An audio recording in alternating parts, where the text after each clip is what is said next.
Hello. So I had a mishap. I don't know what it is. I just have this worry that I just won't be able to be the woman Salah needs, and he'll need like 5 other wives. Like, I always have this nightmare.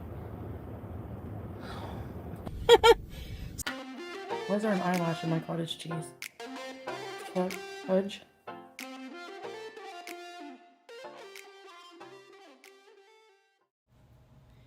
If you watched my last video all the way to the end, you know that I said I would be Foodie Beauty's biggest cheerleader if she came back to Canada and worked hard on recovering from her food addictions and got her health back together.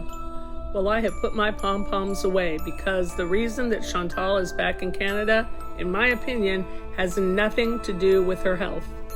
You know, something about the health arc never made sense to me. Chantal is really critical of Canadian healthcare and speaks very highly of Kuwaiti healthcare. So why would she come back? And I'm running into a wall because the wait time, I called around, for most family doctors is like 2 to 3 years. Why would she go back to Canada when she would have to wait that long to even get into a general practitioner? She wouldn't. She would have to come back for some other compelling reason, and I think I found it. An article that just came out yesterday in the Arab Times describes the stricter new penalties for expats who violate residency laws in Kuwait. Look, it's just, I don't know how long it's going to take me, and that's why I'm here indefinitely for now.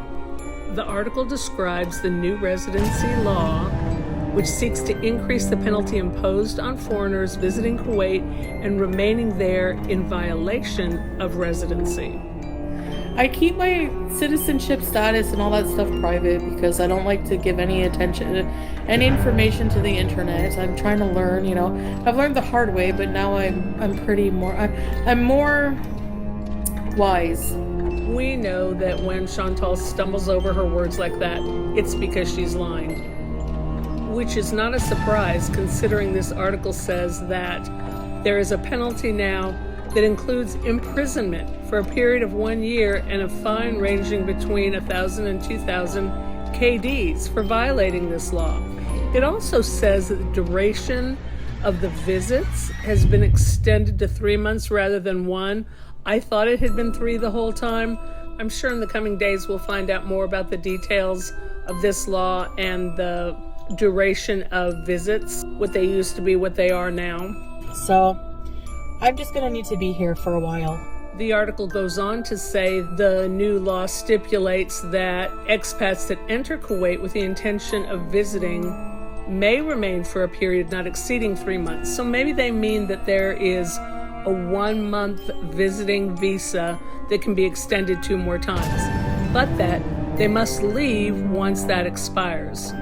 This is why Chantal will never admit that she is in Canada for any other reason besides healthcare, because to admit that would mean that she would have to admit that she doesn't have residency, which would just start a domino effect of all the other lies that she has told for the year that she's been in Kuwait.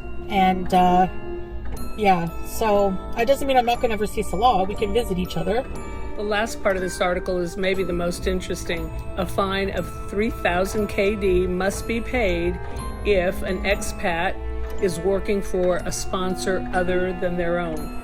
Remember early when Chantal got to Kuwait, there was all sorts of discussions about whether she had a work visa or not and who that work visa was under. So to wrap this up, it is my speculation that the Canadian health arc is over before it even began, that the reason Chantal rushed back to Canada had nothing to do with diabetes or her health, but more to do with this new residency law for expats. Additionally, I don't think Chantal will ever admit to that, but I think the rages that are coming will be even bigger and more explosive than we were anticipating. Finally, the link to the article is in the description, and most importantly, thanks for watching. Anyways.